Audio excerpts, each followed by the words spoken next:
What's up, guys? This is the virtuosa Diana Perazzo, and you are listening to Count It Out with Mike and Tyler. This is Steve Macklin, and you're listening to Count It Out with Mike and Tyler.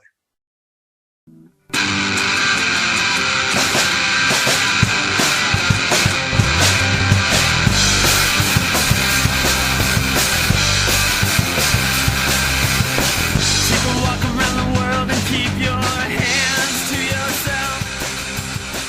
To the point, 'cause you know I won't be listening long.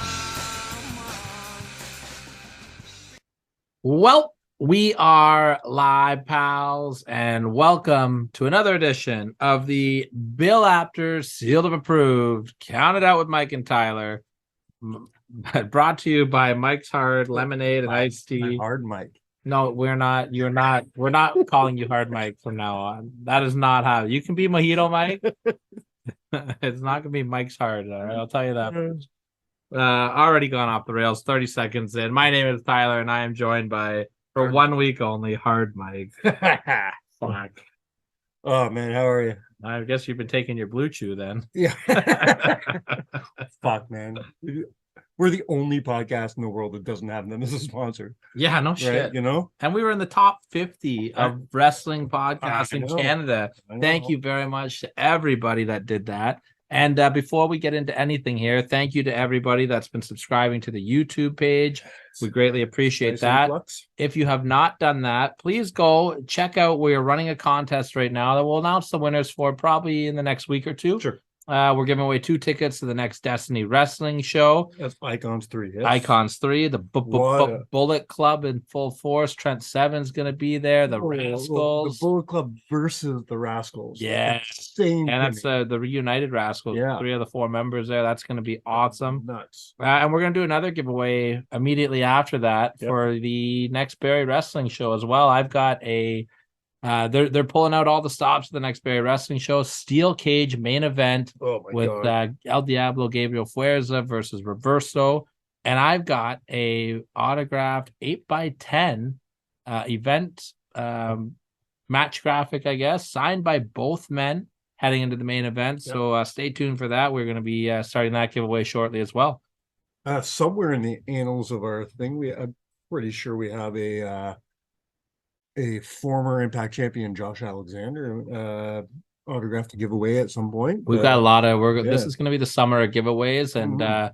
now that my schedule will be opening up again soon, as I've made some big life changes. You have? Are we telling people? Yeah, Or- you know what? Let's peel it back. Why not, man? We've been doing this for 3 years, and I consider all of our listeners to be kind of like family at this point.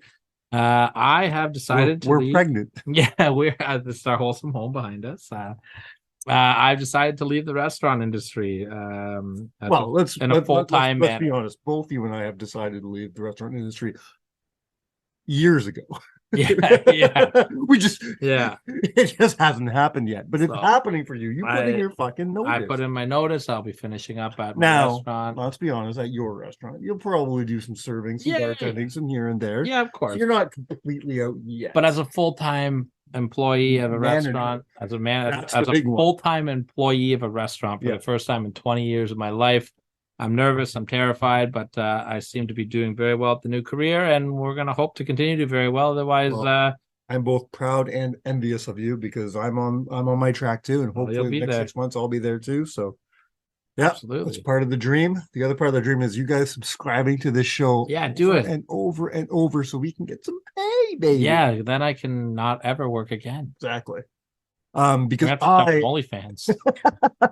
I thought about it. we did try out Count It Out After Dark in, Yeah, in it Windsor. did not go well. Before we get in the show, man, I am tired. I just had 2 straight days. I gave my my wife a bit of a break, and I took the kids. And holy fuck, I am dying. This is off the heels, and I'll talk about this in a second. This is off the heels of going to Rebellion, Uh-huh. and then came straight home. My wife leaves, got the kids for 2 days, and so I just want to give you a quick story of what it's like when I'm with them. I don't know why this doesn't happen to my wife. This shit only happens to Because me. she's the best. You know. So today it's lunchtime. I took Finn out of school today. He stayed home with me for several reasons, but at lunchtime today, I already had the baby down for a nap. I'm feeling one thing's successful happening, so that's great. I'm giving him his lunch. He's sitting there having his lunch. He goes, "Uh-oh," and he jumps up and he runs and says, "What's going on?" He goes, "Gotta pee." All right. And he runs to the bathroom. He comes back very sheepishly with no pants on. Classic. And he says, "I'm sorry, Daddy. I didn't make it on time. I had an accident." I said, "Okay, you got it in your pants?" He said, "I got my pants." I said, "Where are the pants at?" He goes, "In the laundry." I'm like, "Okay, cool. Finish lunch and blah, blah, blah." What he didn't tell me is that, yeah, he got a little bit of pee on his pants and the rest was all over the fucking floor. All right. There was a massive, massive puddle of urine on my bathroom floor that he did not tell me about. A few minutes later, he goes, "Uh-oh," gets up, starts running. I said, "What's going on?" He goes, "Gotta poop." I'm like, "Oh." He runs to the bathroom, gets in, slips in the pee, down he goes. Oh no. Before you know it, I'm cleaning piss and shit off of the floor, off of the child. Oh man, it was a fucking mess. So that was my day. That is. I may not have worked a 17-hour day, bud, but you probably didn't clean up piss and shit up anything. I did not. I did not.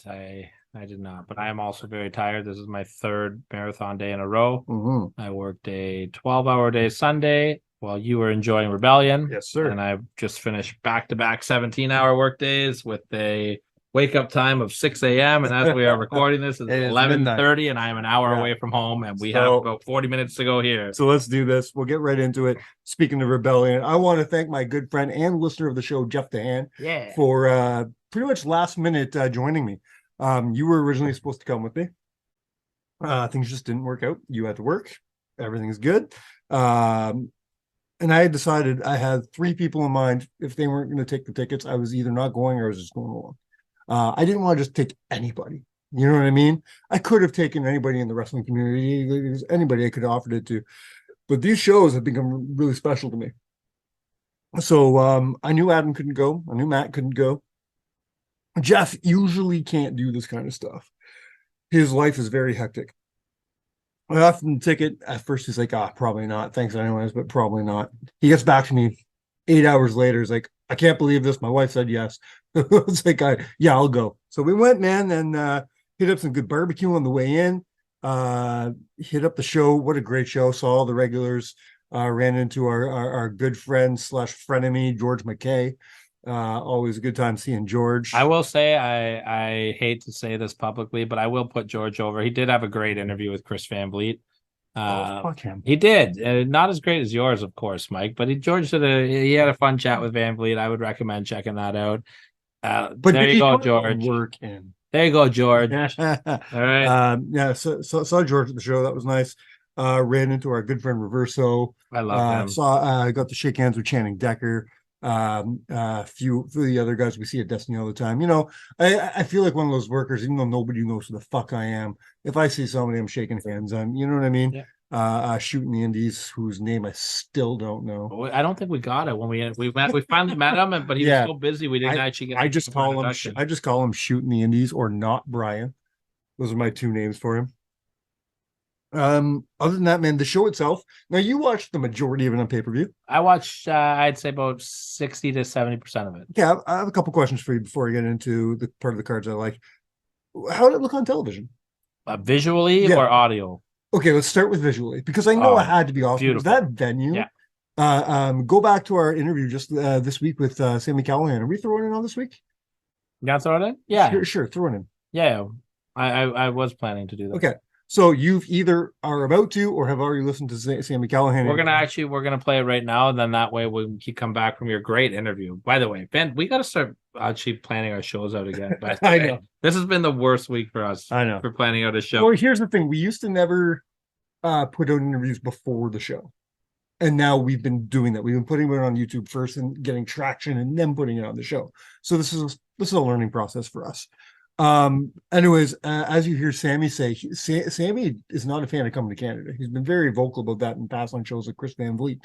But he loved Rebel, and you can tell why. It's such an amazing venue, such a cool venue. It looks cool in person, so it looks cool on television. Audio wise, I guarantee it didn't sound that great. No, it didn't. No, the crowd wasn't as hot, Well, hold on, wait. nearly as hot as they were in Windsor. I'll tell you that. Before we get into your rebellion breakdown a little bit, Mhm. let's hear from Sammy. Let's Okay, throw to let's do that that. because I'm gonna forget to put it in if not. Okay. This is the worst organized week we've ever done on Count It Out. But Mike, I will say before we throw to your interview here, I gotta put you over, and I hate doing it. I know you do. I fucking hate it. It's much like you hate putting me over. We've done a lot of media work with Impact Wrestling. We've done a lot of interviews. I think that this was your best solo interview I gotta say that you've ever done. I think I agree. This was a really great conversation. It's sort of funny to me that well, now if you watch Rebellion, Sammy left the design, but at the time he was in the design. It's funny to me that my greatest and my worst interviews were both with design people. Very fair. And you got picked up. This interview got picked up. So a couple of media sites there. So congratulations, man. Great job. And well, don't take my word for it. Why don't we just listen to Mike talking to the Draw, Sami Calahan. All right, guys, I promised you, and here we are. Hopefully this interview will be a thumbs up and not a thumbs down, because this week, I promise you, we're bringing you the Death Machine himself. We got Impact Wrestling's own Sami Calahan.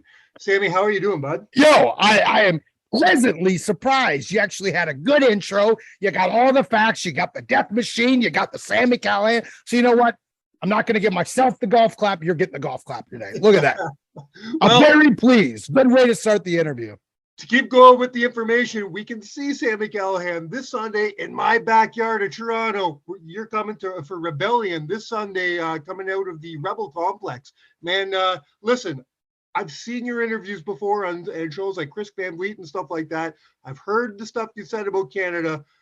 Rebellion's a big show, though. Are you psyched to come to Canada this time, at least? I actually am. We haven't been to Toronto. We haven't been to the Rebel since before COVID. It's been a couple of years. And the Rebel, it holds a dear place in my heart. It's a place for Impact Wrestling. I've had 2 Match of the Year winners at the end of the year.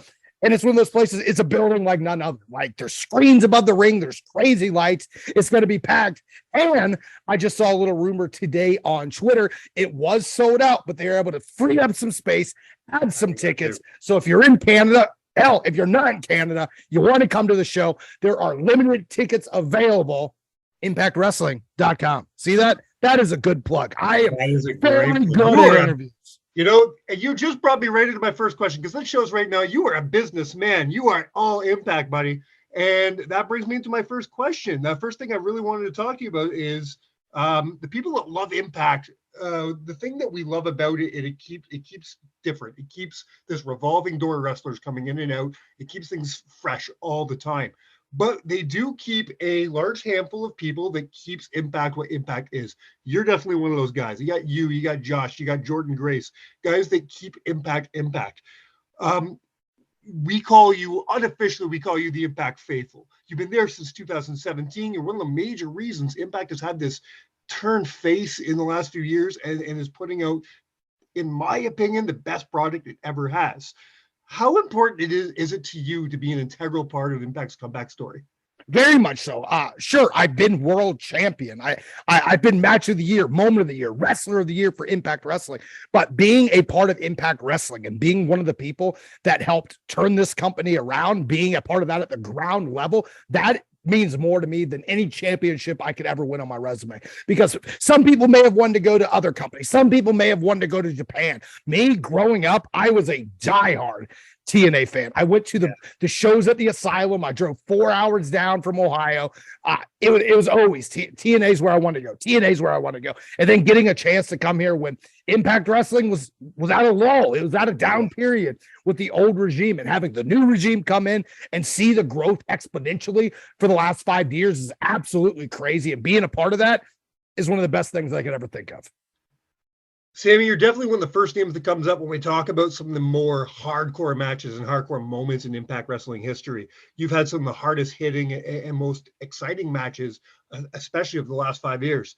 Along with, you're up there with the names like Bully Ray and Tommy Dreamer. Whether it's your own or not, do you have any go-to favorite hardcore matches from Impact? Absolutely. One of my favorite matches, not just in Impact, in wrestling history, was at the Impact Zone in Orlando. I think it was either the first or second Lethal Lockdown show. The whole entire event was inside the cage. AJ Styles versus Abyss. One of the craziest cage matches I've ever seen. Also, one of my favorite matches I've ever seen. Then also, I think I'm 90% sure. Nope. It was on a different show. It was actually on Turning Point. America's Most Wanted versus SEX, Christopher Daniels and Elix Skipper. Like, if you're a wrestling fan, you've seen that clip. And that's something that doesn't just live for a couple weeks. Like, I see in today's generation, like a GIF, a little clip of a wrestling thing might go viral, might get a million views, but in 2 days, everyone forgets about it. That is something that not only for Impact Wrestling and TNA, but wrestling in general is burnt into people's minds and will go on forever and ever and ever and ever and ever. And that's what Impact Wrestling does. It creates moments. And I think we create moments better than almost any wrestling company on the planet today. Agreed. I mean, we're still like, this is, you say what you want. Some people say it's a positive, some people it's negative, but we still talk about your moment with the bat in Eddie Edwards' face. You know, say what it is, but it's a moment that lives in history. Look, for me and Eddie, I think it's one of the greatest moments in Impact Wrestling history. Hell, we were on TMZ. We were on TMZ Sports. Yeah. It was something that I think at that point, maybe it sucked a little bit that Eddie Edwards got his face smashed with a baseball bat, but it was one of the best things that happened to Impact Wrestling at the time, because it didn't matter if you're a wrestling fan overseas, it didn't matter if you're a wrestling fan in the United States and Canada and Mexico and Japan. Everyone in the wrestling world was talking about it. And I think it launched me and Eddie Edwards to that next level of professional wrestling. That's a moment no one can ever take away from us or Impact Wrestling. I could not agree with you more. Switching topics here, man, you're no stranger to stables. Coming in 2017 as the leader of Ohio versus Everyone. This was one of the reasons. Everything. It was in our promos. Everything. Actually took that from Terry Funk's old promo where he said forever a lot of times. One of my favorite wrestlers of all time. You got to show thanks to the people that influence you, and Terry Funk was one of them. Now, the role you're playing now in the design is very different than what you were in OVE. Lack of a better word, I'm not trying to disrespect you. You're playing almost subservient to Cody Deaner at this point. Is this weird for you? Because you're not that guy. You are a leader. You are the guy people look at and you're top draw. You're the draw, Sami Calahan. So is it weird for you to be playing this role right now behind Cody? I don't think it's weird. I think it's storytelling. Yeah. It's good about professional wrestling. And professional wrestling is like nothing else on the planet as far as entertainment. It's melodrama, it's action, it's horror, it's everything you could ever think of in one thing. And I'm just saying, stick around and watch the story, because Impact Wrestling, we tell stories. We are one of the rare companies that we tell a story from start to finish. There's no ending it in the middle. There's no forgetting about it like it never happened. We tell stories to the best of our ability, and I think we do it better than anyone. Here at Count It Out, we call you the murder mystery promotion, and we mean that with the most love, because that's what people get murdered. We've had multiple people murdered, sucked down to the undead realm, beheaded. Like, things happen to Impact Wrestling. It gets dark. Not gonna lie. Speaking of Deaner, this show is broadcasted out of Ontario, Canada. I literally spent the majority of my formative years watching Deaner on the local indie scene. I grew up with Deaner. He's a pretty damn big deal over here. So for my listeners, do you have any cool stories about getting to know Deaner backstage? One word. He's underrated. Like, I think it's one of those things. Deaner, it doesn't matter. He can be a beloved comedy character, and he can be a hated cult leader. I think Cody Deaner is one of the most underrated people in professional wrestling, not only on the mic, but in the ring. And I think it's one of those things, like, people are finally starting to see how talented he truly is. And he's a guy, I think, if if all the planets align, he could be a huge star in professional wrestling. I think he's on the way to just that. I couldn't agree with you more. Speaking as a huge star, you yourself you're a former world champion right there in Impact. Kind of a big deal. Kind of a big deal. And there's no way we as fans believe that you're anywhere close to being done with that title picture. Listen, this Sunday you're going to be really busy. Your hands are going to be full with Santino, Dirty Dango, and Joe Hendry. Snake guy. You got to watch out. He'll strike you. Cobra. I've been watching tape. I'll bite a finger off if I have to. I've been watching tapes. Straight up. I love that. With all that said and done, though, how close are you paying attention to Macklin versus Kushida? I'm always paying attention to whatever's happening on the show. Like I watch the show from start to finish, and I'm always watching people. Hell, Steve Macklin is a guy that you look at my promotion, the Wrestling Revolver. He's the world champion. He's a guy that I've had good times and bad times with. You've seen that at Impact Wrestling, but he's a guy I think, without a shadow of a doubt, in my opinion, I think he's one of the best things going right now. And I think people are finally starting to see that. Yeah. And I would not be surprised if he becomes Impact Wrestling World Champion this Sunday at Rebellion, at the Rebel in Toronto, live on pay-per-view. Look at that. I do not need to ask you my next two questions because you answered that. I was asking who the right person coming out of this match was. I think Kushida's great. Kushida's one of the best technical wrestlers on the planet, but I think right now is Macklin's time. I think he's hungry. I think he has a chip on his shoulder, and I think he's ready to show the world that, look, some other companies may have not known what they had, but right now I'm one of the greatest professional wrestlers walking this planet today. He's got my vote. Like hell, like he doesn't miss. You put him in any situation, he is a bad son of a bitch. Like he's not afraid to get a little rough, a little hardcore. Hell, he's not afraid to trade blows with the best. Like Steve Macklin is the epitome of consistent and versatile professional wrestling, and he's everything that I love about professional wrestling in a wrestler. I mean, truthfully, I really hope we one day get that Macklin versus Josh match. They've been teasing us. Yeah. One day we will get that. I think that's going to be a banger. What also will be a banger will be the eventual Macklin versus Calahan match. Look, we over this past summer, we got a little crazy. Like Steve Macklin's a guy I'd get in the ring with every night of the week, and we beat the piss out of each other. And I do it with a smile on my face. He is a guy that I want to see succeed because he is good for professional wrestling. He is good for this business. He is good for everything our generation of professional wrestlers are trying to be. Now we're going to get a little reel right here, getting close to the end. Our official Impact correspondent, Adam Contant, sent me in this question specifically for you, being a veteran and being somebody that a lot of people respect. There's an issue apparently in the wrestling community right now, be it the indies or not, involving newcomers and new hands, young generation stars coming in and asking for pictures and whatnot with the vets they meet at the show. Some vets seem that this is highly disrespectful. Well, others. The fact that this is even an argument is stupid.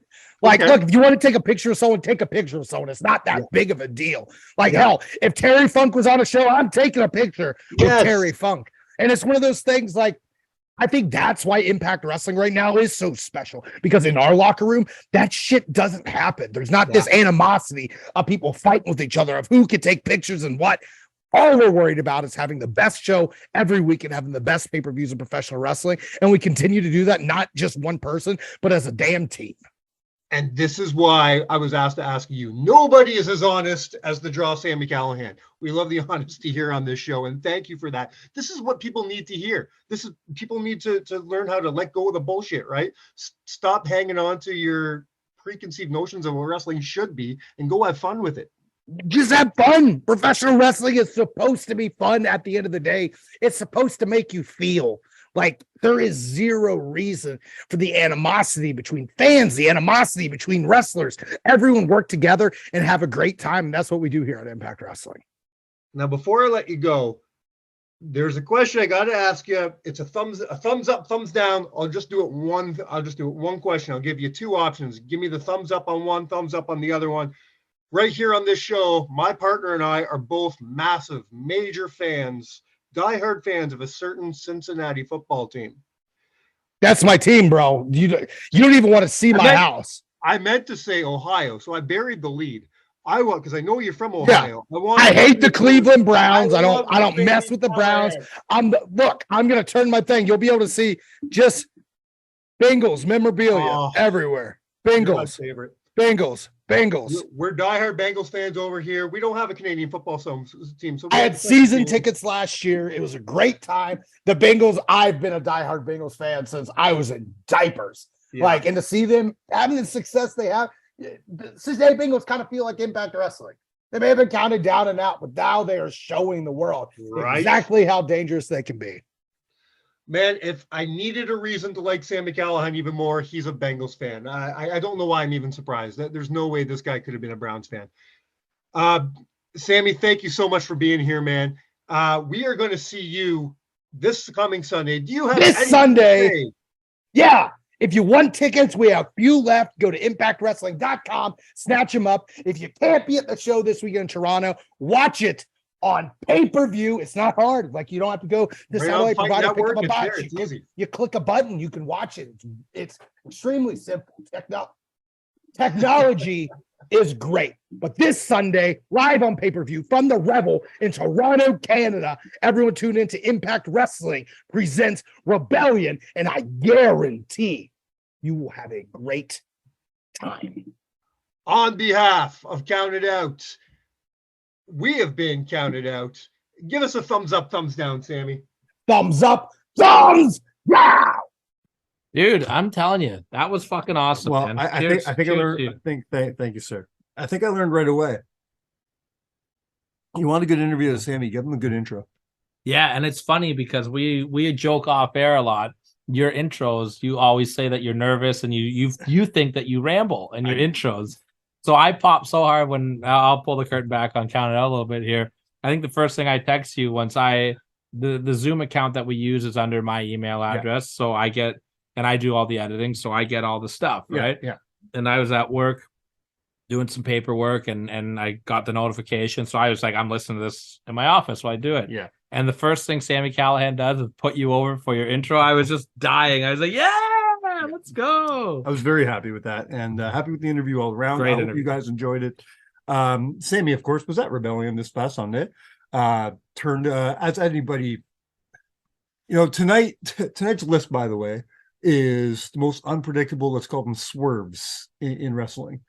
That what happened with Sammy this weekend will not be on my list. No. Not unpredictable in the least. To be perfectly honest, I'm glad this story is on its way to an end because I just wasn't. I think and nobody was really buying this. Yeah, but you know So- what though? I think it's a great chapter one, like he said in the interview. 1000%. It's a story, right? Yeah. So yeah, maybe nobody bought that he was in the design, but I think this is where the real story Yeah. plays out now, and I'm excited to see where it goes. Me too, but it was a fun match. Seeing Santino in the ring. I don't know if you realize this. I got to see Santino in the ring. It was his first time in the ring in 9 years. Well, first time on TV in 9. He's fought a couple little matches here and there, the but first this time in is the biggest- TV in 9 years. But the date I saw him was April 16th. You know what else happened on April 16th? 16th, 2007, the Miracle in Milan. Yeah. I didn't watch the pay-per-view back because obviously I was there live, so I didn't hear the commentary. I really hope they put that over. I'm not sure if they did. They referenced it without referencing it. You know what I mean? I mean, they're not. Impact's never been above talking about WWE. and Yeah, stuff but like they that, did it in the right type of way. Yeah. Like you can't flat out be like the Milan. You know what I mean? Yeah. Like, but they did it in a good way, from what I remember. Good. Fun match, super fun match. Mm-hmm. Santino goes over. Friend of Destiny Wrestling, Harry D, was in there as the referee. Took a great ref bump. So that was a fun match. Anything on TV stick out to you? Match wise, spot wise, The women's match I thought was really good. the main event. The main event, Yeah. and I'm really glad that they closed with that. It surprised me when they, we were about to go. They just ended the Hardcore War, and then they started playing the promo package for the championship match. And right away, I wasn't a fan of the idea because I feel, and I truly believe this, in Windsor, at Sacrifice, the main event was victim to being right after the Tommy versus Bully match. The crowd was fucking burnt out. They didn't have anything left. And that's why, and we left that show with you saying, I don't think the crowd's going to buy Macklin. And I'm still in disagreement with you, but that night, Macklin didn't get over because nobody got over. that Well, night. and he got over better the second night. The second night, he But used you're a lot- right, He did use a lot of cheap heat and shit like that, and whatever. But you're right. He had the dead spot though. Like he was the So- first entrance out of the 6-man tag Exactly. right after that wild brawl. And his entrance is very unique too, where I Yeah. don't think a lot of people realize that the entrance was starting yet. Yeah. Like, because it came off the video package and all the lights were down, and all of a sudden Yeah. he was there. Yeah. So I don't think people were ready for that. So when they're doing this package right after a Bully Ray Tommy match again, I'm like, oh fuck, we're gonna do it to Macklin again. With that said, the crowd was a little bit better this time than they were in Windsor. They weren't dead.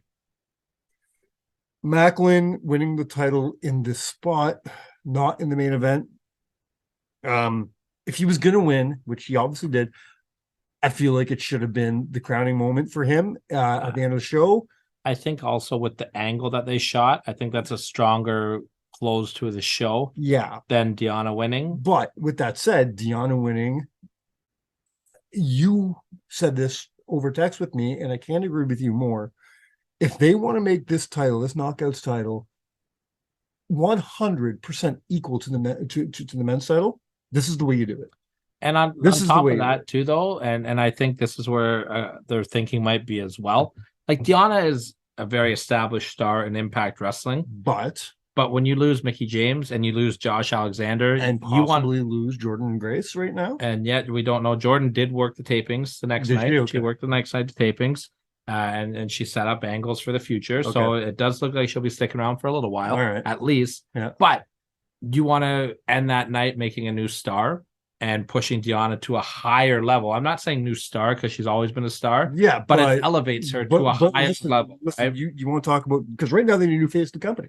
Josh is gone. Mickey's gone. Mickey's gone. They need to face the company. While you don't believe that Macklin could be that person quite yet, yes, at this moment, and I'm not 100% agreeing with you, but let's say I did agree with you. It doesn't matter because Macklin's not the face of the company right now. Deanna fucking Purrazzo is. She left there stronger than hell. It's obvious to me they're going to be. I don't know if they put this. She had a big passionate speech at the end of the show. No, we did not. They didn't put it on TV. Okay, I have it completely taped on my phone just in case they didn't put it on TV. Well, we should put that on our YouTube page. I'm sure I'll do that. At Count7, subscribe. Where she basically she flat out talked about how her and Macklin are going home with gold. Like, she broke the fourth wall, talked about her husband. That's the first time they've done that too. What? Talked about their relationship. Oh, talk about the relationship. Yeah, on the camera. Yes. I thought you meant husband and wife being champions. This is actually the third time. Yeah. But with her kind of breaking those walls, there's a lot of pictures that leaked out of them posing together. So I think this is going to be a thing. You think so? I think so. Which I'm not against. Usually I would be against that kind of thing, but I think it's going to work in this environment. We'll see how it goes. I think that there was more money, not money, but I think I really like the idea of Macklin losing the title, like not winning this match, losing to Kushida, because for two reasons. Number one, I think putting the belt on Kushida. Can we agree Kushida would be nothing more than the transitional champion? 100%. Okay. But I think it gives the belt a lot of credibility with its lineage, a world traveled athlete like Kushida, who's been over everywhere. Big Japanese star. It gives a little bit of shine to the belt. A Can-Am trained wrestler, right? Winning in Toronto. 100, but and his history with New Japan, it gives some good shine to the belt. Yeah. I also like the idea of Macklin taking this loss and him turning into an obsessed psychopath. Yes. Who would go on a tear for the next 8 months. Yeah. And not just beating people, but like hurting people. You know what I mean? Well, exactly. Like, and making him this threat, because I think that there's maybe more money in Macklin in that way than the Macklin that we're getting now. Now, that being said, when I say this takes nothing away from Steve Macklin. Mm-hmm. I do think that this guy is a fucking star. He will be the face of this company. I do think that the future is his to take. Yes. I just feel like it's just something is just a little off now with it. I've said this before, just because you're the title holder doesn't mean you're the man. I think having the title can push him towards being the man. So we'll see. Now, in hindsight, being 2020, I think I would have rebooked the pay-per-view a little bit. I would have put Macklin and Macklin on last. Yeah. I would not have brought Nick Aldis out for commentating, though. I would have I made that. haven't listened to his commentary, so I don't know where they're going with this. He did get up and get in Yeah. Macklin's face. I would have had that His his debut. I would have had closed the show. guesses are we'll probably see Macklin and Aldis at Slammiversary. I would say probably. Yeah. Or even Bound for Glory if they want to, or both. You know what I mean? Depends on how they stretch it. Yeah, I don't know what kind of contract Aldis has. Or even Emergence. They're coming back to Rebel in August for Emergence. I don't want to spend too much time here because we have a lot of ground to cover tonight. Highlights for me, the X Division championship match between Gresham, Speedball, and Trey was fantastic. Shocking. Yeah, right. Fantastic match. I got to witness my first Ultimate X match. Yeah, that's cool. 100%. Jealous of that. Definitely not the best Ultimate X match I've ever seen, but it was still a really, really good Ultimate X match. But it's the Guns and the Bullet Club. What do you expect?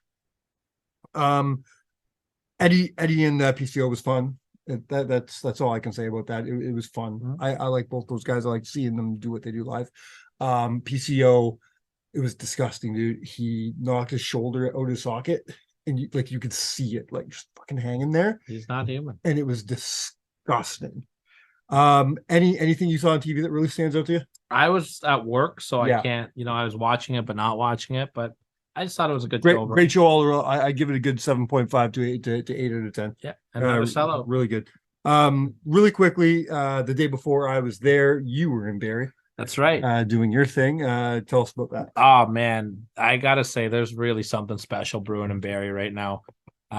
We've been saying that for 3 years. Yeah, but no, it's like you can really you can feel it in the crowd. I was when I was in the ring getting ready to announce the first match, which was Alexia Nicole against Johnny DeLuca. Yeah. And they were doing the IWTV, Diamond Jim hit the cue. Hey, we're going to hand they call me TCO in Barrie. We're going to hand TCO the mic and he's going to get in the ring. And we want you guys to get loud because as soon as you hear Alexia's music play, we're going to be on IWTV, right? And that place started rocking to the point that I could not hear when they started Alexia's music. Yeah. And I could not hear myself announce Alexia. That's amazing. It was really cool. Steel cage match next month. I actually got to do a segment. You mentioned a name earlier. You saw at Rebellion was Reverso. Yeah. Well, I got to do an in-ring segment with him and Fuerza, which was super cool. You got your Mean Gene on. I did not know I was doing that, by the way. That was a little stressful for me. When we were talking about the show or whatever, the only segment that I didn't know about was the contract signing. I didn't know what was happening. I didn't know. All I asked was Sean do you want me in the ring or out of the ring? And he said, we'll figure it all out. Well, figuring it all out was me stumbling into one of the boys in the back going, hey, where do you want me? This is that intermission. And they're like, I think Sean's going to be doing it in the ring. No, Sean's not doing it. Okay, well, we're not going to cut a promo. You're going to do the whole thing. And so it was so much fun, though, man. These guys were fantastic. The crowd heat was there for it. It was a really strong segment. Hopefully, I didn't bring it down. I think I did all right, but I can't wait to see it on IWTV this week or in the next few days. Sean's usually pretty fast. They're pretty quick with it, yeah. And you can learn something, Emilio. I also made my commentary debut, kind of, because that's right. Pup and Ricky caused chaos. You and our girl Shelly. Me and Shelly, and then me and Mike Jeffries. I don't know if they're going to keep it all in or not, but who knows? That was just a lot of fun. It was such a fun time. I am having such a great time in Barrie Wrestling. I can't wait to get back. It's been a year since I've been there. I'm telling you, man. Yeah. When you get back, Mike, the energy that you're gonna feel and the vibes and the family vibe, it's just. I gotta earn my way back in, man. I've been a ghost over there. You're still in. The only good thing is I keep running into these guys and other shows and stuff, but I haven't been running into the core guys. I haven't seen Alexia in forever. I haven't seen Fuerza. No, we saw them at Destiny. But that's still 2 months several ago. months ago. That's 2 months ago. You're fine. But I don't remember last time I saw Puff. Yeah, because you missed him at Destiny last time too. So, anyways, let's do some things here. Yeah, Mike, this is your show. I didn't plan any of it, so I'm gonna knock one thing off my list. We're gonna do that next week because we're gonna get a time here. What is it? I had a hypothetical thing that I want to talk about, but we'll do it next week. I want to know what it was. I want to talk. I have two discussion points because I want to get your opinion on a couple things. All right. Let's start off with the draft. and I'm not talking about the WWE draft. Okay, let's talk about some rumors. Rumor has it that AEW is going to split up, pull the WWE. That's stupid. And okay, we can agree on that. All right, but I want to get your opinion on this. If you believe the rumors, as Conrad would say, the rumor innuendo, the rumors state that the reason they're doing this is they're going to have one show for Punk and his buddies and one show for the Elite and his buddies. If you're running a successful business, is this the way you fucking do it? Is this the way, you know, a successful multi-million-dollar company should be run by taking two babies who can't get along, put them on two different You know shows what and though? say, From what I've heard, Punk is willing to come in and do business. That's the rumors that I've been reading. yeah. You know, But maybe he's willing to do business because he knows he'll be on his own show. I heard he wants to come in and work with everybody. Him and Jericho. He wants to do him and Jericho and him and the Elite. Like, of course he wants to do him, Jerry. He was just talking shit about Jericho all over fucking the internet. 100%. But Yeah. Jericho, here's the thing though. Jericho is he's the man of the business. Yeah. Jericho is like, whatever. I don't need to like you to work with you. No. And him and Punk, they'll draw money. 100%. If there is a problem, now we're going to talk hypothetical. We don't know. No. We're not back there. No. I don't know what's happening. But if the rumors that you read on the internet are true and it's the Bucks pulling a hissy fit, Okay. you're fucking executive vice presidents of this company. You guys are trying to fucking sell out Wembley Stadium, or at least draw Wembley Stadium. They won't sell it out because like WWE doesn't sell out Wembley Stadium. These guys won't, but they'll draw a good number. Yeah. I bet you they put at least 40,000 in there. If I'm telling you, they're going to draw Wembley 100%. Yeah. They may not sell it. No, they won't sell out, but they'll draw 40, 50,000. Yeah, agree. 100%. It'll they be will. one of, if not their biggest show. That's a hungry market, Yeah. and they love AEW over there. But if I'm the Young Bucks and I'm all about the business, the AEW, I love AEW. We started this. Yeah. Grow the fuck up, guys. And If this is true, if I'm Tony Khan, I'm taking away their positions. I'm firing them from if I'm Tony Khan, I'm fucking sitting them all down and going, guys, you're adults. You got it. You had a little fucking hissy fit fight, man. Yeah. You never punched your buddy in the face before and had a beer later. Like, Well, they're not bugs. doesn't matter. You never But punched somebody in the face. That's not have beer with them later. I wouldn't have beer with fucking Punk if you fucking paid me. Well, he wouldn't have a beer with you because he's straight edge. You know what I mean, though. Punk's a piece of fucking shit. I wouldn't give him the fucking time of day. But you do But business with But I them, would do business with them. right? You think I like all my employees? Yeah. I have employees. If you fuck the minute I'm not working there, I'd go out of my way to break their fucking legs. But it's business, man. It's business. Do business. Yeah. I just think too, like Wembley Stadium's got to be the priority of everybody. And we'll talk next week more about Wembley Stadium. If I remember, I'd like to do a little fun hypothetical. What matches you think would draw for Wembley? We kind of talked about this not long ago, and I've had some time to think about it. So going from one thing like the draft that you don't care about to something else you don't care about. Let's talk about Money in the Bank for a minute. I know who I want to win. Okay, stop for a second, because I have two ideas. All right. I want to see if they match yours. Okay. But have you heard Triple H's idea? No. And I don't like it. What is it? Because it's the same old bullshit over LA Knight? and over. LA Knight. Yeah, that's awful. I like LA Knight. No. But there's no, I do. I like LA Knight, but there's no difference between him now and Baron Corbin. Who was the last guy? Austin Theory. It's going to be the same old bullshit over and over again. LA Knight, no one looks at him like a world champion. I'm going to tell you right now, there's only two in the whole company that you can put on for this. And I'm not just saying two men that you could just throw it on, because that's what they've been doing. They've just been throwing it on. I think this is the final attempt. This is the final attempt to save this fucking concept. I think that there's only one guy that people will actually be like, wow, this is awesome. I got two. What do you got? My first one is Cody. No. I think Cody could save this concept. I think it kills Cody. See, and I don't. And I'll tell you why. This is what I want. He's going to cash it in nobly. No, this is what I want. Opposite, sort of. What I want him to do is keep fucking Roman on his toes. I want Roman thinking he's fucking, even if Roman's not fucking wrestling that night, he's looking behind his fucking shoulder every minute. Cody is stalking Roman with that fucking briefcase. I want Roman for the first time in 3 years to look scared. I don't want it. I don't I want do. it with Cody. I like it. I'll tell you why I don't want it with Cody, because that's a Royal Rumble win and a Money in the Bank win for Cody. They're going to be pushing him down people's throats too hard. The money in Cody is as the underdog. If he's got the Money in the Bank briefcase, he doesn't feel like an underdog. I don't know. I'm for Cody. My other name might match yours. We'll see.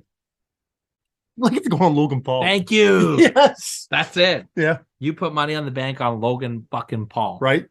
And he's the only person I think that Here's the question though. Do you put the strap on him? doesn't matter. You let him But- hold. but the- yes, you know what? You do. The thing is, You- it doesn't but you matter wait. because they've You do. wasted it so many times. But you have him put the strap. Now, okay, I'm gonna kind of book on the fly here. There's two ways that I would go about it. Neither one of them involve him taking the belt off Roman, though. Yeah. Cody has to beat Roman. Yeah. Now, you can Oh, and then Logan Paul takes it off Cody. yes. Okay. But you can I'm cool with spin that. You can spin that and have Cody have his moment and Logan take it away right away. Yeah. Or you can have Logan take it away a couple Ooh, months down the road. Fucking heat on that, man. Right? There'd be so much heat on You that. got to I be love it. careful though, because if you put the belt on Cody and take it away that second, People are gonna turn. it might just be like, okay, Yeah. Cody, like too much, Yeah. or it might elevate Cody even more too. I don't know how that would work. Yeah. But I think Logan Paul cashing in on Cody is big fucking money I have to agree in with the you. bank. Yeah. And like I said, I could go either way with that, but If it's not Logan Paul, I don't give a shit about Money in the Bank. I don't care about it because I don't want anyone to beat Roman for it because I think it just totally destroys his title reign if somebody cashes in on Roman. And I don't give a fuck about enough people to think that they should be the champion. So that's my take on Money in the Bank. Can the concept be safe even with Logan Paul? Yes, but only with Logan Paul. That's the only way that they can do it. But I think they got to get rid of it soon. Does it change if they? I thought they were going to do it this year. I guess not. Could it save the concept if they scrap the pay-per-view and put it back on Mania? I mean, it's still the same concept, just at a different show. Yeah, I don't know. I thought it was more special at Mania. You know what they need to do? They need to let a woman hold it for more than 30 seconds. Agreed. We didn't even talk about that. Do you have any women in mind who should be winning it? No. I know she's already done it, but I was thinking maybe Asuka. I mean, Yeah. you go Liv Morgan, maybe. Yeah. Ronda would be kind of cool, I guess, because it's Ronda's a star. You know, it would be freaking cool because I'm liking what they're doing with her. Can you imagine Trish Stratus winning it? That would be great. I love the fact that they're not just using her for, and I love the line she used. I'm not a nostalgia act. I'm the greatest of all time. I heard. I fucking love this heel thing. Our she's friend doing. Steve Bourne was telling me that the rumors are now that she's going to work Becky at Backlash, Yeah, Lita at Backlash, Becky, and then Bianca at SummerSlam. she looks great. She hasn't missed a beat. Why not? Right? Yeah. All right. I got one little thing for you before we move on to the list. We're All almost there. You're a tag team guy. I like to think so. You like your tag teams. We're getting close. Just- Even though I haven't been on the product, I have not been watching the product for the last 6 months, but we're getting close to the annual Crockett Cup in the NWA. So That's still a thing. The NWA is still a thing. shut up. So here's my trivia question for you. In history, there's only been 5 winners of the Crockett Cup. Who are they? The Road Warriors, 1, Dusty and Nikita. 2. Who won the third one? I feel like Luger and Tully lost. Dusty and Nikita. If it helps, the year would be 1988. Yeah, I know that. I just can't picture the team. Dusty and Nikita won the second one. Road Warriors won the first one. 88 was Sting and Luger. Sting and Good job. Luger won it. And then are we in the new NWA Now we jump all the way to 2019. I don't give a fuck. I don't watch it. I don't know I anything know. about it. I know PCO and 2019 was Brody King. PCO and Brody King won it, and I couldn't tell you. And last year was the Briscoes. Briscoes won it? I Yeah, don't remember that. I got T-shirts and everything. Well, I know you got T-shirts. I didn't know the Briscoes won. Yeah, Hey, that's pretty good. I got one of the NWA ones. Yeah. I'm impressed. Nailed it. All right. Want to do some lists? Yeah. We still do that here, right? Sometimes. Well, I mean, we're gonna see. You told me We're this isn't your finest work, apparently. it is not my finest work. We're gonna do some swerves today. This is the most unpredictable moves that in wrestling that got fans. So it has to be like an angle, right? It's an angle. It's not shoot stuff. There's no shoot stuff. So the what's it called? The screw job isn't in here and stuff like that. No shoot stuff. And there's no like match finishes unless it was part of the angle. Okay. There's no, for example, the streak ending Thank to you. me isn't a swerve. It's not a fucking It's swerve. the end of the match, right? So let's start off hot here because I don't think you're gonna like any of my list. Probably not. I don't usually. So criteria for this is the fans didn't see it coming. Okay, they're going one way and the fans did not see what happens. So the fans Down can't. So like you don't want like say an angle, like Sami Calahan. We all knew he would turn. Exactly. So that would even Edge at the Royal Rumble, we knew it was gonna happen. Right.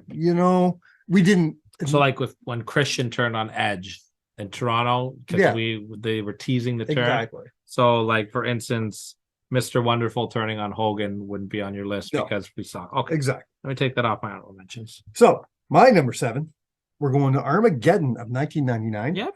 And it's Stephanie McMahon joining up with her on-screen husband Triple H. I'm okay with that. I don't think I know in '99, like I was just a kid. I didn't see this coming, man. They're doing this great story of evil Triple H, and he's facing off his the quote unquote father-in-law of the woman he drugged and married. Yeah.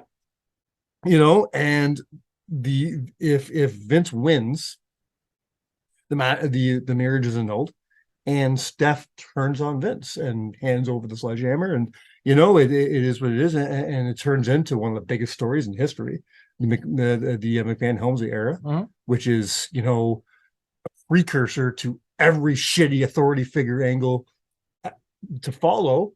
But this was the good one. we've had two or three really good authority angles. I thought Bischoff did a great job. McMahon's initial run was great. I liked the Helmsley, the original McMahon Helmsley era. Yeah. You weren't a fan? I don't think it holds up. Okay. Number 4. Number 4 already? Sorry, number 6. Woo! Number I can 6. answer this list. Number 6. Nobody saw this coming, man. Marty Jannetty tries to jump out of a window, the cowardly bastard. I didn't know if you were going to put this on your list or not because I didn't know if it was predictable or not. No, I'll tell you right now, as a kid. a 9-year-old kid, it wasn't. I'll tell you why. To me, it wasn't, because I think they oversold the fact that they were going to break up. They put magazines, rockers with the fucking rip through them and shit like that, to the point where you didn't believe they were actually going to break up. You know what I mean? And then when they hugged on stage there, it's like, yeah, of course. Yeah. Of course.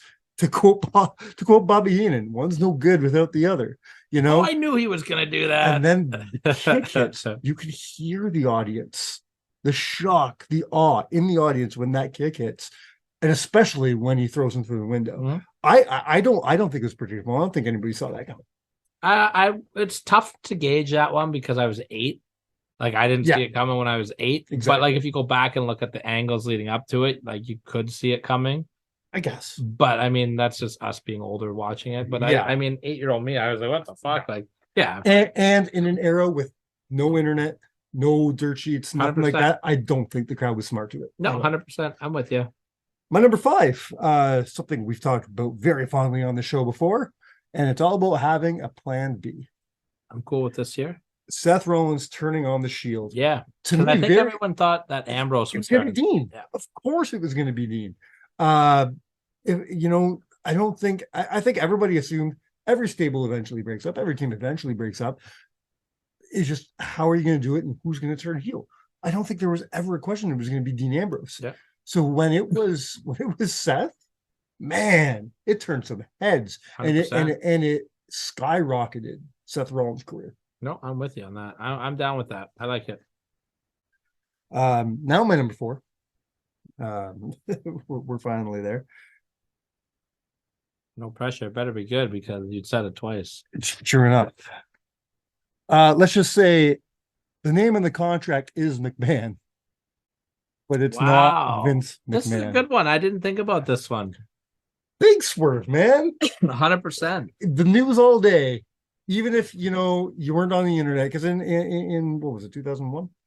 Yeah, in 2001, not everybody had the internet, not everybody was on and part of the IWC, so you may not have even heard. But if you did hear, if you were part of the news, you're watching news all day long, you knew the WWF purchased WCW.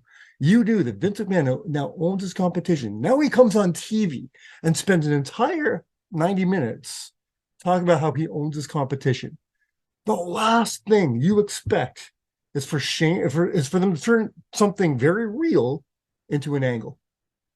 And then Shane McMahon comes out on and Nitro. says, on Nitro, mind you. And then Shane McMahon comes out and says, the name on the contract is McMahon, but it's not Vince McMahon. To this day, honestly, if you told me this was your number 1, I wouldn't have a problem with it. Yeah, my number 4, my 4, 3, 2, 1 are very interchangeable. So far, this is my number 1, and I forgot all about it. That's kind of funny to me. My number 3 is one of my favorite moments in wrestling history. This was originally my number 1. This is originally my number 1, but it just kind of got pushed down. Mainly because it made me want to purchase a salmon colored jacket. Absolutely. Mark Henry's retirement speech is one of the greatest moments in Raw history of the last 20 years. I truly believe that. He got everybody. I would put the Vince and Shane angle over this one, I think. Sure. But yeah, this was like, if you told me I don't think number 2, I don't think you're gonna like my number 1 and my 2. I usually don't. I think maybe my 4 and 3 you would think are my 1 and 2. And yeah, like if you told me these were your 1 and 2, yeah. I'd be like, that's fucking great job, Mike. Like, but hey, I don't know what you're hiding in there. This reinvented Mark Henry, did it not? Like I think he was starting to flounder. He was starting because he'd already finished his great Hall of Pain run. And yeah, he was doing tag teams with like MVP and like. So you could believe that he'd be retiring. Well, like he did everything. He'd been there for years. Well, he did like 50 different gimmicks. And when like Mark Henry, he's a guy that's known for wearing his heart on his sleeve. Mm-hmm. And fuck, did he ever work all of us? One of the best worked shoots. I don't even know if it's not even a work shoot. It's an angle, but it felt like a work shoot. You know what I mean? It really did. My number 2. Not only did they work us, they worked the boys, they worked the crew, they worked everybody. Everybody got work. I think there was 4 people in the building that knew this was going to happen. And that's Eric Bischoff coming out as the Raw general manager. This doesn't even make my list. Why not? Because it wasn't a swerve. It was a debut.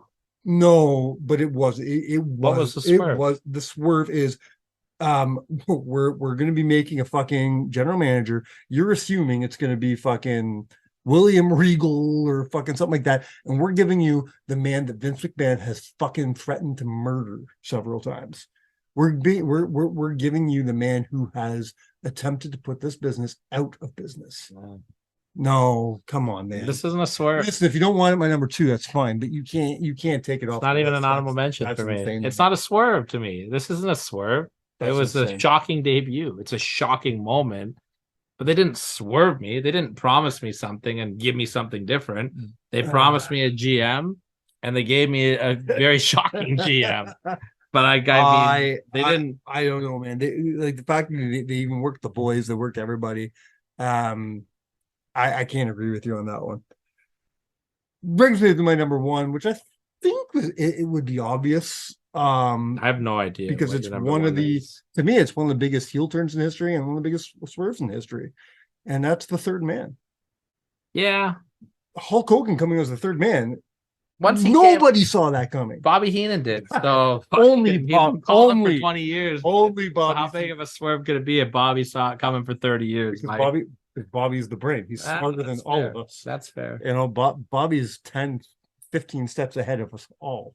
That doesn't count. This is one of the biggest. Is this not still 25 years later one of the biggest moments in wrestling history? 100% it is. And nobody saw it coming. Like in 1996, I didn't have Hulk Hogan turning heel on my bingo card. No, smart timing to do it though. 100%. What do you got? I have I have a couple honorable mentions, but I have I'm seven. sure you have. I have a top 7 in no particular order, and not one of them match That's yours. so funny, dude. Actually, sorry, one dude, Mark Henry. Mark Henry is on mine as well. Okay. All right, here's in no particular order, just 7 that I think. And you know what? I'll say 7, but really it should be 6 because I think Vincent Shane should be on there. Okay. Shane Douglas swerving the NWA and forming ECW. You consider that a swerve? Yeah. Because the whole concept was it was a tournament for the NWA world title. Yeah. And Shane's cut this amazing promo. You know, this is for my dad. This is for Steamboat, and they can all kiss my ass. And it was the birth of Extreme Championship Wrestling. I didn't even consider this, but in hindsight, it should be on my list. Huge swerve, right? Yeah, I agree. I don't know. I would probably bump this one off for the Vincent Shane one, but Triple H turning on Daniel Bryan at SummerSlam. I gave it consideration. It's on my honorable mention. It would get bumped to an honorable mention for me. One that I know that you probably don't think highly of, but I do. CM Punk winning the ROH World Title and starting the Summer of Punk. Yeah, it didn't. I never considered it as one of the greatest swerves. It's a great angle. It's a great moment. But it didn't make my consideration for this list. I think it's one of the best swerves ever because we just thought, okay, Punk is going to WWE. He's going to face Austin Aries. He's going to lose. We're going to give him a beautiful send off. And the motherfucker won the world title and turned heel and cut this amazing promo about being a snake. Nobody saw that coming. I guess because I wasn't trying to think of backstage politics and stuff. But that was an angle, though. Yeah, it was. This was all an angle. Right. It worked us. Yeah. No, and I just think it was amazing. You've got a big point there. Yep. How about twin referees? Holy shit, that's great. Never even thought of that, dude. Love that. I went back and forth on this one, and it may not have made my final cut, but Bret Hart wearing a steel plate in Toronto with Bill Goldberg. Not a swerve. No, it's not a swerve. Right. It's just a really cool moment. How about listen? You give me if I'm putting a top 7 favorite moments of Nitro or Thunder, whatever the fuck that was Nitro. It's on my list. All right, how about Tommaso Ciampa turning on Johnny Gargano at the end of NXT? It's an honorable mention. So since I'm bumping the Bret one, let's go with Barry Windham joining the Four Horsemen. Honorable mention. Oh, it's such a great angle. I've got a bunch more honorable mentions, but what do you got? I got a couple, obviously honorable mentions. So wait, is there anything that I mentioned there though in my 7 that you would switch out now? I don't know what I would have to do some work to see what I would take off to put them on, but what was the very first thing you talked about? Shane Douglas. Yeah, that I would consider that on, and I would highly consider twin referees. I really would. I can't even believe I didn't think of that. It's such a great moment. I've got I know you wouldn't consider this, but I gotta bring it up. Rock turns heel at SummerSlam 98. Joins the corporation. Survivor Series? Yeah, sorry, SummerSlam. Yeah. Survivor Series 98.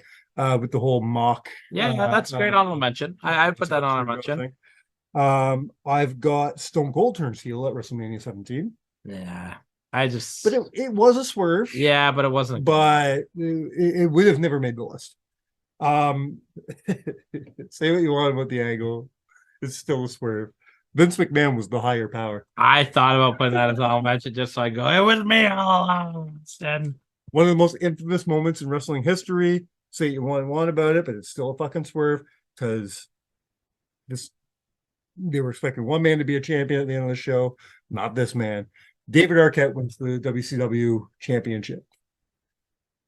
Yeah, sure. It's got to be talked about, man. I got a few. How about let's go down a Triple H rabbit hole. How about Triple H turning on Seth Rollins, helping Kevin Owens win the belt? That was in my considerations. I didn't write it down from on one. Yeah. Triple H turning on HBK when they did that DX reunion, leading to Shawn's comeback match. Oh yeah. Let's get ready to suck it. Boom. Wouldn't have been a list, but I like it. Daniel Bryan turning heel. Yeah. With his nature person. Going to the I was thinking when he turned heel on AJ Styles and won the world title. Going from yes to no was that's a good one too. Yeah. Nikita Koloff turning face and joining Dusty Rhodes to line against after Magnum's accident. Was that a swerve or was that just a face turn? Oh, because people didn't know if he was going to do it or not. That Yeah. was the angle. Yeah. Dusty called for Magnum's biggest enemy to become his ally. Yeah. They were in the cage and Nikita stood there. Dusty was getting beat down. What's he going to do? Yeah, he helped him. Would you consider either Triple H turning on Randy Big swerve. or Batista turning on Triple H? Batista, no, we all knew it was going to come. Yeah. Triple H is list worthy, though, I think. Triple H and Randy. Yeah. How about Macho Man reuniting with Elizabeth at WrestleMania 7? Yeah, okay. Not the best one, wouldn't make a list, but Hogan winning the world title at WrestleMania 9. Big swerve there. That might be, if we're talking about biggest swerves, that might be number nine. If you're talking about most infamous swerves, that might be number one. Fuck. Seth Rollins cashing in Money in the Bank at WrestleMania. No one saw that coming. That's actually, that was one of the ones I forgot to say aloud. But yes, I wrote that down. Steve Austin winning the 1997 Royal Rumble. That angle where he was eliminated, came back in. Yeah. I don't know why I didn't even consider that to be a swerve, but you're right. I love when you say that. Oh fuck, I hate that. That's all I got. I know I'm missing some. You got some good ones. Give me a second here. I gotta decide what. I think stuff joining Upper Triple H has to come off for me. I think so too. And gets replaced with Shane Douglas. Yeah. And I hate this so much, but I guess that means the Rockers come off for the twin referees. I don't know. I'd also put the Punk title. I think the twin referees don't make it. The Rockers have to stay. I love that angle. I would put. I think the Punk swerve would be my number 3. In all honesty. Wow. Man, he was getting the send off. So the stuff on my list wouldn't even make your list. Like Seth turning on the Shield doesn't make your list. I might think about putting that one on. My number 1, my number 2 don't even come close to making your list for some reason. Steph joining Triple H. No, not even a consideration. No, I would be an honorable mention. Shane Mine WCW said you would. I would put that on my list. Yeah, that was a good one. And we both got Mark Henry. Yes, and yeah, like your list was where good. Where do you place Mark Henry? Top 3?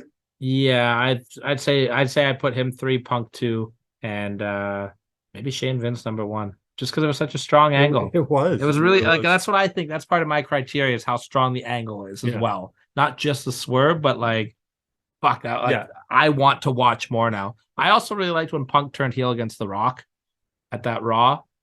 Oh yeah. That I didn't see that coming. That actually legitimately was like holy fuck moment for me. I thought that was really good as well. All right. Well, that's all I got. I got nothing. Good. I don't want to have nothing. It's late. You got to get home. I'm so tired. We have things to do. Thank you again for joining us. We will be back next week. I don't know what your list is, but better be good. Yeah, I'll try to let you know before 5 hours before we record the show. Hey, fuck you, man.